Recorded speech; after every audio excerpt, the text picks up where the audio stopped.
Vous connaissez certainement déjà l'histoire de La Belle au bois dormant par Disney. Petit résumé au cas où. C'est l'histoire de la princesse Aurore, qui lorsqu'elle était bébé a été maudite par la méchante fée maléfique. Cette dernière lui lança un sortilège, disant qu'à ses 16 ans, elle se piquera le doigt sur un fuseau et tombera dans un sommeil éternel.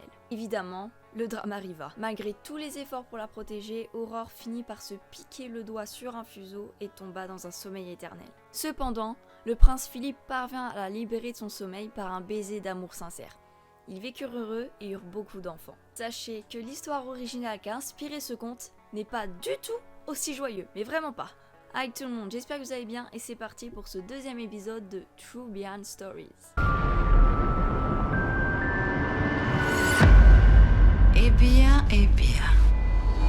L'histoire que je vais vous raconter est vraiment la toute première version et la base du Disney qu'on connaît aujourd'hui. Le conte original sorti en 1634 se nomme Soleil, Lune et Thalie. Il a été écrit par le poète italien Basile. L'histoire a été publiée dans le Pentamerone, un recueil qui comprend également les premières versions de Cendrillon et du Chapeauté.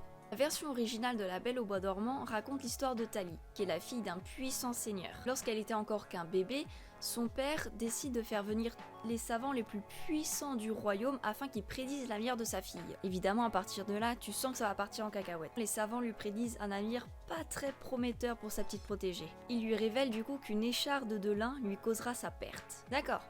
Cool. Afin de changer sa destinée, le seigneur bannit tout ce qui ressemble de près ou de loin à du lin, dans tout le royaume. Mais comme certains le disent, on ne peut pas échapper à son destin.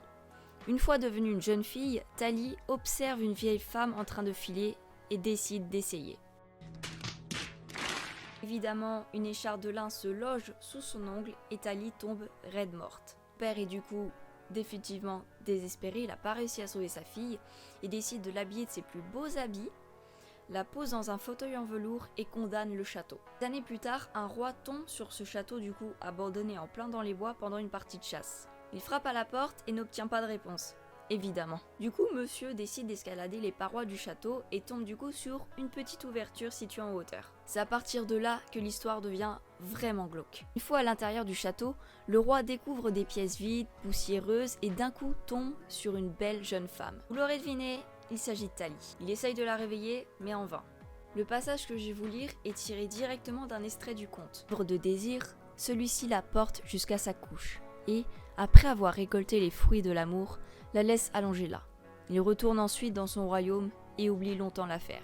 Oui, vous avez bien compris, il l'a violée. Et encore la suite de l'histoire empire encore plus.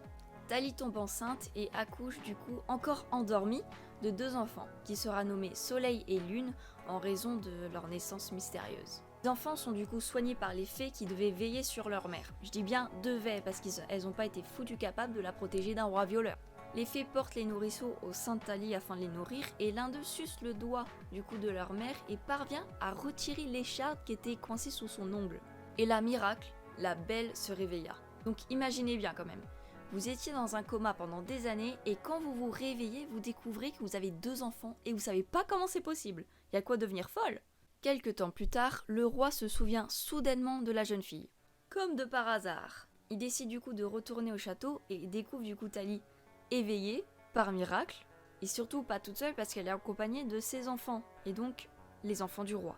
Le roi affirme être fou amoureux d'elle et lui explique comment elle est tombée enceinte. La belle décide de lui en retour. Il y a un truc qui va pas quand même là, il y a rien qui va dans cette histoire. Elle est bien devenue folle, c'est pas possible. Elle rencontre un gars qu'elle ne connaît pas, il dit « Allez, je t'ai violée, c'est grâce à moi que t'as tes 2 enfants, marions-nous, je t'aime !» Elle dit oui. Qu'entre-temps, le roi il s'est déjà marié, du coup, avec sa reine.